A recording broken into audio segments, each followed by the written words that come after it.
ICC cricket world cup 2023 में पाकिस्तान की losing streak finally खत्म हो गई है as Pakistan have beaten Bangladesh by 7 wickets at Eden Gardens in Kolkata. Pakistan bowled first, restricted Bangladesh to 204 runs, and then chased the target in 33rd over. It was a brilliant performance by Pakistan team, and they tasted the win after 4 losses. In today's post-match zone, I have got with me Suhaib Chhatri. Welcome to the show Suhaib भाई। और finally Pakistan एक match जीत गया है, something to cheer for us fans and for players as well. हाँ finally मैं last जितने भी शोज पे आया तब हम हार ही रहे होते थे और अच्छी क्लिनिकल परफॉर्मेंस, काफी अच्छी परफॉर्मेंस, बैटिंग बॉलिंग सब चीजें at the wrong time kind of but at the right time click हो रही हैं। you'd have to see आगे क्या होता है, lot depends on other teams. कल का मैच स्पेशली बहुत इंपॉर्टेंट है, साउथ अफ्रीका न्यूजीलैंड का। हम कल भी एक ग्रीन टीम को सपोर्ट कर रहे होंगे, तो hopefully we can get a decent result tomorrow as well. Exactly मतलब अभी दूसरी टीमों के जो मैचेस के रिजल्ट है वो हमारे कॉन्टेक्स्ट में आ गए हैं इन टर्म्स ऑफ क्वालिफिकेशन, तो will surely keep an eye on other games as well. अच्छा सुहेब भाई, आपने देखा पिछले 4 मैच हमने खेले, हम हारे, हमने 300 रन भी किए, हमने विकेट्स भी लिए, हमने there were moments in the game जहां पे हम गेम के अंदर थे। मगर what was different today about Pakistan team? क्या ऐसा था कि बांग्लादेश बहुत ज्यादा ही वीक है, या फिर was it about Pakistan's attitude and approach to the game that helped us finally reap a win? I think bit of both, दोनों चीजें थी। बांग्लादेश जो है वो इस वर्ल्ड कप हमें नजर आया है कि वो बिल्कुल एक मैच जो पहला जीता उसके बाद ही जो है वो नीचे ही गए हैं, और हमारी परफॉर्मेंस भी कुछ बेहतर हुई है। Shaheen seems to have learn from his mistakes शुरू में। अच्छा, शाहीन का अगेन ये है कि उसकी जो स्ट्रेंथ है वो आगे बॉल करता है, पावर प्ले में कोशिश करता है पैड को हिट करे, वहां से उसको सक्सेस नहीं मिल रहा था, तो उसने अपनी लेंथ थोड़ी पीछे खींची है, तो हमें उसका फर्क नजर आ रहा है। वसीम जूनियर आया है, तो वो मिडिल ओवर्स में जहां हमें विकेट नहीं मिलती थी, हम रन भी नहीं रोक पाते थे, वहां एक डिफरेंस नजर आया है। और तो इस वजह से काफी बेहतर रिजल्ट नजर आए। एक चीज और ये है कि सम पीपल डू थिंक ये बहुत अजीब सा मूव है, पर इफ्तिखार शुरू पावर प्ले में कर रहा है, तो उसने कुछ खास ऐसे रन नहीं दिए, 2-3 ओवर ही किए हैं, लेकिन उस वजह से हमें कोई और फास्ट बॉलर वहां एज सच यूज करने की जरूरत नहीं पड़ी जिसकी पावर प्ले की बॉलिंग में स्ट्रेंथ नहीं है, तो वो थोड़ा सा डिले हो जाता है। वहां भी आपको हारिस रऊफ की कुछ बेहतर परफॉर्मेंस नजर आ गई, वसीम जूनियर भी थोड़ा पुराने बॉल से आया, तो it's a mix of things जो कि हमें काम करी हैं। साउथ अफ्रीका वाले मैच में भी I think bowling did there part. थोड़ी सी स्ट्रेटेजिकल मिस्टेक हमसे हुई थी बैटिंग के दौरान, जहां हमने इफ्तिखार को 5वें भेज के अपना एंड में जो है वो बैट्समैन खत्म कर दिए थे, तो अदरवाइज दोनों मैचों में बॉलिंग ने बहुत अच्छा परफॉर्म किया। एग्जैक्टली। अच्छा, you talked about Pakistan bowler, some of the bowlers में देख रहा था हमारे जो फास्ट बॉलर्स है, आज उनके जो कंबाइंड फिगर्स थे, I think they were 8 for 100 in 25 overs. तो हमने देखा है कि ऑस्ट्रेलिया के खिलाफ हमारे फास्ट बॉलर्स को बड़ी मार पड़ी, इंडिया के खिलाफ तो टारगेट छोटा था, बड़ी मार पड़ी। मगर with the inclusion of Wasim junior into this attack and Shaheen back into his typical rhythm, उस आज उसने पहले ओवर में भी आउट किया था। तो how do you look at this three prong fast bowling attack, जिसमें Shaheen is doing well at the start, and पे रिवर्स स्विंग का फायदा उठा रहा था वसीम जूनियर, और साथ हारिस रऊफ ने भी अच्छी बॉलिंग कराई। ठीक है, वो थोड़ा स्लॉट में बॉल करता था, बट उसने भी 2 आउट किए। आई थिंक हारिस से स्टार्ट करते हैं। हारिस अगेन आज सिर्फ पावर प्ले में ही पिटाया उसने। 8 ओवर में 36 रन दिए, उसके पहले ओवर में 13 रन आए, और बाकी 7 ओवर में उसने सिर्फ 23 दिए, तो अगेन उसने पावर प्ले में स्ट्रगल किया। और वहां भी शायद वो आगे कर रहा था, थोड़ी स्विंग की कोशिश कर रहा था, जो कि नहीं मिल रही इंडिया में जनरली पेसर्स को। जो भी थोड़ा सा गुड लेंथ पे बॉल कर रहा है या थोड़ा बैक ऑफ लेंथ पे बॉल कर रहा है, वहां कामयाबी मिल रही। हमने शाहीन को भी देखा है, जब उसने थोड़ा लेंथ पीछे खींचा है मैचेस में आगे आके, तो उसको कामयाबी मिली है। एक और चीज नोटिसेबल है कि शाहीन मिडिल ओवर्स में भी बहुत अच्छी बॉलिंग कर रहा है, जहां उसकी स्ट्रेंथ मानी नहीं जाती थी। वो जनरली पावर प्ले का ज्यादा अच्छा बॉलर माना जाता है, डेथ में भी अच्छी करता है, हमने पीएसएल वगैरह में देखा है, लेकिन इस वक्त शाहीन इज डूइंग लाइक तीनों फेज में बहुत अच्छी बॉलिंग कर रहा है, which is a great sign for us. Again लगता ही है कि ये सारी चीजें इन प्लेस थोड़ा सा लेट आई हैं वर्ल्ड कप के हिसाब से, थोड़ा पहले चीजें होती हैं तो हम ज्यादा एक्साइटेड होते, बट लेट्स सी अगेन, पूरा वर्ल्ड कप तो अभी नहीं हुआ है। एग्जैक्टली और शहनशाह अफरीदी तब से वैसे भी फॉर्म में आ गए जब से रवि शास्त्री ने उसको ऑर्डिनरी बॉलर बोला था, अहमदाबाद में बोला था ना। रवि शास्त्री ने कहा था कि भाई शहीद अफरीदी से डरने की जरूरत नहीं है, वो इतना उसके उसके बाद उसने बेंगलोर में 5 विकेट हो लिया और ओवरऑल तब से ऑनवर्ड्स आई थिंक 3 मैचेस में वो 11 आउट कर चुका है। एंड आज ही also became I think one of the fastest pacers to complete 100 wickets in ODIs. तो अच्छा, शाहीन शाह असल में है ये कि हम बड़े, रवि शास्त्री तो जाने माना आदमी है, ठीक, उसको ये बात नहीं करनी चाहिए थी। फैंस को मैं लेके ये बोलूंगा कि हम थोड़े से इम्पेशेंट हैं कि एक आध मैच में इधर उधर कोई बुरा परफॉर्म कर जाए तो हम फौरन कह देते हैं और जी इसकी हाइप ज्यादा थी। स्टैट्स बताते हैं, उसकी परफॉर्मेंसेस बताती हैं, चाहे शाहीन हो जाए चाहे बाबर। अभी बाबर को लेके भी काफी शोर मचा हुआ है, ऑब्वियसली अंडरस्टैंडेबल के बड़े प्लेयर को ज्यादा बेहतर परफॉर्म करना चाहिए, पर आपको थोड़ी स्पेस देनी पड़ती है प्लेयर्स को कि कभी उनका बुरा दिन भी आएगा, कभी उनका बैड पैच भी लगेगा। और जैसे वसीम जूनियर है, उसका एशिया कप पे एक मैच बुरा गया था, एक वार्म अप मैच तो वैसे भी आउट नहीं होने चाहिए, वहां थोड़ी वो एक्सपेंसिव रहा था। तो उसके बाद आप डिस्कोर्स देखो सोशल मीडिया पे, तो लोग कहते थे वसीम जूनियर तो क्लब बॉलर है, इसको तो बॉलिंग नहीं आती, इसको लेके क्यों गए हैं ये वो। And now suddenly everyone's like हाँ जी वसीम जूनियर, तो यार आप उसके अगर पहले ही स्टैट्स वगैरह देखते तो he is a very good ODI bowler. उसके जितना भी उसको चांस मिला है ओडीआई में, एशिया कप और वर्ल्ड कप से पहले उसने परफॉर्म किया है। और उसने टी20 में इनफैक्ट 2022 में भी हमारा comeback sort of Wasim junior के आने के बाद ही हुआ था, जब उसने आके बड़ी जबरदस्त बॉलिंग की थी।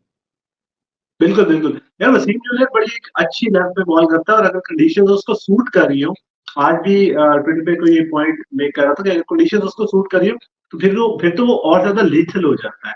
Plus he is about to turn 23 अभी कुछ टाइम में, और फॉर समबडी हु अंडर 23 और वो इस तरह की एक जो मेच्योरिटी के साथ बॉलिंग करता है, दैट इज सुपर। अच्छा, एक तो अवाम के नैरेटिव पे आपने बात की कि अवाम बहुत जल्दी लोगों को कैंसिल भी कर देती है, बहुत जल्दी हाइप अप भी कर देती है। उसी डोमेन में मैं वसीम जूनियर के ऊपर बात करना चाहूंगा कि he was one of the members of our squad जिसको न्यूजीलैंड वाली 5 मैच ओडीआई सीरीज और एशिया कप के दरमियान वनडे क्रिकेट में गेम टाइम मिला था। वो इमर्जिंग टीम के साथ अपना वो खेल रहा था, इमर्जिंग एशिया कप जब हम जीते थे, और वहां पे भी उसको 10-10 ओवर का स्पेल मिल रहे थे। तो एक तरह से वो गेम टाइम में तैयार था। तो अब जब वर्ल्ड कप में आया है तो उसने 2 मैचेस में 5 आउट कर दिए 80 रन देके। तो हम उसकी आज वाली स्पिन की बात करें, एक he was bowling reverse swing और उसका बॉल अच्छा खासा हिल भी रहा था, गेंद की तरफ जान भी थी, और he was rattling the stumps as well. तो like a bit on Wasim junior, and why is he so good at this age? Why is he so good at this age? He's very mature for his age, you can say that. Plus उसने अच्छा खासा domestic खेला हुआ है। I think उसके natural length जो है ना, वो उसको बड़ा हेल्प करता है, इनटू द पिच करता है, उसके पास कंट्रोल अच्छा है कि उसको पता है कि उसने कहाँ लिंक करनी है, लाइन में इधर उधर ज्यादा नहीं होता। एक आधी कभी आपको लगेगा कि यार वसीम जूनियर का आज दिन नहीं है, अब ये बोलते हो, जनरली जो है वो ही स्टिक्स टू हिज स्ट्रेंथ्स।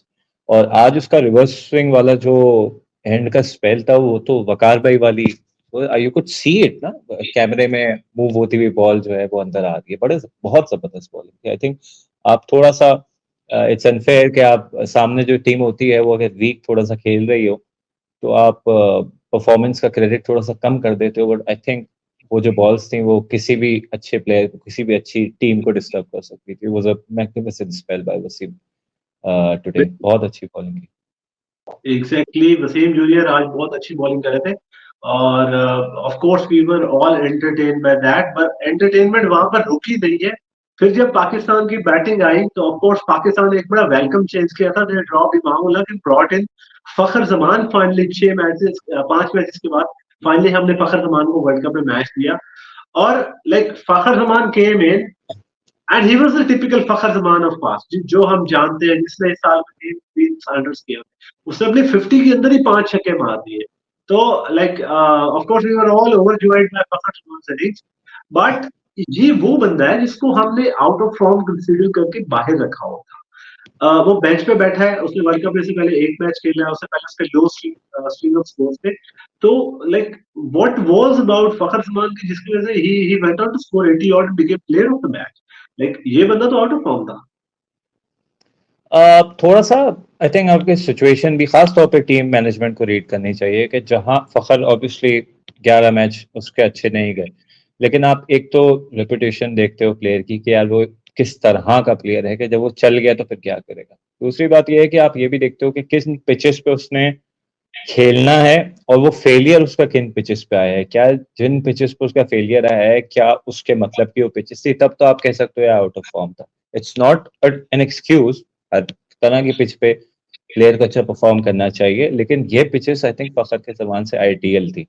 पहले मैच के बाद मैं नहीं समझता उसको ड्रॉप होना चाहिए था, लेकिन अब्दुल्ला शफीक ने जिस तरह परफॉर्म किया उस वक्त आई डोंट थिंक आप इमाम को ड्रॉप करने की पोजीशन में थे। फखर की ज्यादा बुरी परफॉर्मेंस थी, एंड देन फखर इंजर्ड हो गया, उसकी नी इंजरी आ गई, बहुत कम लोगों को ये बात मालूम है। हाँ लेकिन फखर हैड नी इंजरी, लेकिन साउथ अफ्रीका वाले मैच में ही वाज फिट एंड इमाम के उस वक्त भी स्कोर नहीं आ रहे थे। वहां आई वाज वेरी सरप्राइज कि फखर को क्यों नहीं लिया। फखर को मेरे हिसाब से साउथ अफ्रीका वाला मैच खेलना चाहिए था। एक चीज और भी है जो आई थिंक मैं कहीं और भी ये बात कर रहा था कि जब फखर वर्सेस इमाम में भले फखर आउट ऑफ फॉर्म हो एंड इमाम उससे कंपैरेटिवली कुछ बेहतर भी खेल रहा हो, जब आपको चूज करना है स्क्वाड में इमाम वर्सेस फखर में, so you should go for Fakhar, because आपके पास जो दूसरे प्लेयर्स उनके अराउंड है, वो अब्दुल्ला है, वो बाबर है, वो रिजवान है, कोई भी वो वाला इफेक्ट नहीं दे सकता, कोई इम्पैक्ट नहीं दे सकता वैसा जैसा फखर दे सकता है। लेकिन इमाम जो इम्पैक्ट देगा वैसा इम्पैक्ट दूसरे प्लेयर्स दे सकते हैं। सो दे यू सकते। Should have gone for Fakhar in that south Africa match. उससे पहले तो इंजरी थी, you can't say much, and आज वो नजर भी आया कि जब आपने फखर को खिलाया उसका इम्पैक्ट बिल्कुल मुख्तलिफ था। ये वही बात है कि अगर इमाम 70 रन करेगा और फखर 70 रन करेगा, दोनों होंगे उतने ही रन, लेकिन उन दोनों इनिंग्स का इम्पैक्ट बहुत डिफरेंट होगा। बिल्कुल। यार बाबर आजम भी आई पोस्ट मैच प्रेजेंटेशन में ये बात करते हैं, हमें पता है कि अगर फखर जमान 20 या 30 ओवर खेल जाए तो डिफरेंट बॉल गेम होती है, मैचेस हमारे लिए चेंज हो सकते हैं। और टूर्नामेंट के स्टार्ट में शादाब खान ने भी प्रेस कॉन्फ्रेंस में ये कहा था कि जब फखर परफॉर्म करता है मोस्टली पाकिस्तान जीतता है। तो आई थिंक साउथ अफ्रीका वाले मैच में इनको एक पॉइंट लेना चाहिए था, मगर देर आए दुरुस्त आए। फखर जमान ने प्रूव कर दिया कि वाई बिग मैच प्लेयर। और आई थोड़ा सा थिंक अगर हम एक मिनट के लिए उनकी शॉट्स की बात करें, एक छक्का उन्होंने मारा था जिस विच हैड द कमेंटेटर्स इन सबके मुंह खुले हुए थे, सबके जॉस ड्रॉप हो रहे थे, और उसके स्पिनर्स को भी उन्होंने बड़ा अटैक किया। तो उनकी जो एबिलिटी है to hit big and go berserk like that, इस तरह की हमारी बैटिंग लाइनअप में किसी के पास नहीं। आई थिंक एक चीज और भी है कि दो दो चीजों पे बहुत ज्यादा शोर हो रहा था। एक तो ये कि हम पावर प्ले में रन्स नहीं बना रहे, तेज नहीं खेल रहे और डॉट बॉल्स बहुत खेल रहे हैं। अगर आज का मैच देखें, कंपेयर करें बाकी मैचेस से, तो आपको तकरीबन सिमिलर डॉट बॉल्स नजर आएंगी और तकरीबन ही सेम ही आपको स्कोर नजर आएगा। लेकिन फर्क कहाँ है? फर्क फखर और बाकी प्लेयर्स में यह है कि फखर शुरू में टाइम लेता है। फखर इज नॉट अ प्लेयर, थोड़ा सा अनपॉपुलर ओपिनियन है कि जो who goes from ball one नहीं जाता, वो शुरू में थोड़ा सा 5-10 बॉल्स लेता है। लेकिन फखर की स्पेशलिटी ये है कि वो फिर उसके बाद सेट होने के बाद उन फेजेस में मारता है जिन फेजेस में बाकी प्लेयर्स आपके रिस्क नहीं लेते। जैसे पावर प्ले खत्म होने के बाद भी अगर फखर खड़ा है तो वो छक्के की ट्राई करेगा, वो बाउंड्री की ट्राई करेगा। वो सेट हो गया तो उसका गेम प्लान यही है कि उसको बॉल अगर मिलेगी तो वो मारेगा। शुरू में थोड़ा सा स्लो स्टार्ट करता है, लेकिन यहाँ आके फखर का इम्पैक्ट चेंज हो जाता है कि जब आपको पावर प्ले में अगर सेम स्कोर मिल भी रहा है, लेकिन उसके बाद अगर आपको फखर खड़ा हुआ नजर आ रहा है तो गेम वहां से मुख्तलिफ हो जाता है।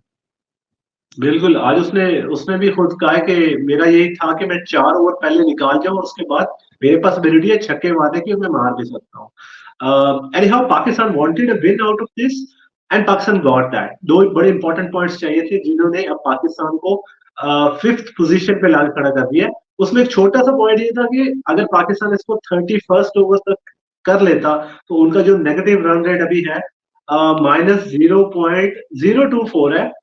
थोड़ा सा मार्जिनली है, मगर वो भी वाइप आउट हो जाता अगर हम 9 बॉल्स पहले उसको कर लेते। But still like we are at number 5 spot के ऊपर। 4 में से अगर एक भी जगह खाली होती है और गिवन कि हम अपने अगले 2 मैचेस जीते हैं तो पाकिस्तान कैन गेट इन, हमारे पास अच्छा खासा चांस है। थोड़ा सा लाइक पाकिस्तान का एक जो importance of winning the next game against New Zealand है, और दूसरा, how as a Pakistani fan we should be looking at tomorrow's team between South Africa and New Zealand, उसमें उसका सिनेरियो होना क्या चाहिए, हमारे हक में क्या होना आई थिंक आगे गेम से पहले पिछले गेम का एक थोड़ा अफसोस शेयर करूंगा कि ऑस्ट्रेलिया 387 बना जाता है, लेकिन न्यूजीलैंड, मतलब उस वक्त मैं सोच रहा था कि ये गेम हमारे हाथ में आ गया है मजेदार। न्यूजीलैंड बड़ा हारेगा, रन रेट पे बड़ा इफेक्ट पड़ेगा, न्यूजीलैंड लेकिन खींच के ले गया 382 या 383 उन्होंने बना दिया, तो रन रेट पे कोई इफेक्ट ही नहीं आया चाहिए? टेबल। हाँ, तो अभी भी यही है कि अभी मजहर मजहर अरशद ने कुछ स्टैट्स शेयर किए थे कि न्यूजीलैंड और पाकिस्तान के रन रेट में, मतलब इट्स ऑलमोस्ट इम्पॉसिबल कि आप न्यूजीलैंड को बीट कर पाओ। तकरीबन 500 रन का फर्क eight the start of Pakistan innings था। तो आपके लिए आइडियल तो यही है कि न्यूजीलैंड तीनों मैच हार जाए या ऑस्ट्रेलिया तीनों मैच हार जाए और आप बाकी 3 जीत जाएं। अगर न्यूजीलैंड 3 नहीं हारता, 2 हारता है, जिनमें से इंक्लूडिंग आपसे, तो उसके बाद रन रेट पे कहानी आएगी। तो वहां आपके लिए यही है कि जितने बुरी तरीके से न्यूजीलैंड हार सकता है उतने बुरी तरीके से हार जाए। सो यूड वांट के कल्डी कॉक और क्लासन और माकरम और तमाम ही प्लेयर जो करते आए हैं पूरे वर्ल्ड कप, वो कल जरा और ज्यादा करें ताकि हमें भी थोड़ा मजा आए। बिल्कुल बिल्कुल, और ट्रेविस हेड और डेविड वॉर्नर ने बता दिया है कि आप ट्रेंट बोल्ट, मैट हेनरी और इन सबको मार सकते हैं और अच्छे से मार सकते हैं। ये वो बिल्कुल कि बिल्कुल। जो इंटेंट ऑस्ट्रेलिया ने शो किया था, उसका हाफ भी साउथ अफ्रीका के इनफॉर्म बैटिंग लाइनअप शो करते तो पाकिस्तान का भला हो जाएगा। कल सारा पाकिस्तान जो है, they will be banking south Africa. Temba बिल्कुल, बबूमा के साथ साथ है, कदम बढ़ाओ टेम्बा बबूमा, हम तुम्हारे साथ हम है। तुम्हारे दैट साथ हैं। बिल्कुल। तो it comes down to Pakistan winning their two remaining games. एक मैच बेंगलुरु में है, एक कोलकाता में वापस है। Pakistan will not travel to Bengaluru for their game against New Zealand, जो कि डे गेम है। और also Pakistan will be hoping के दूसरी टीम्स भी उसको हेल्प करे। न्यूजीलैंड ऑस्ट्रेलिया मैक्सिमम अपने मैचेस हारे। This was all about today's post match zone. I really hope that you enjoyed our conversation about today's game, and we'll be back with another post match zone tomorrow. Thank you so much for joining. Goodbye and Allah Hafiz.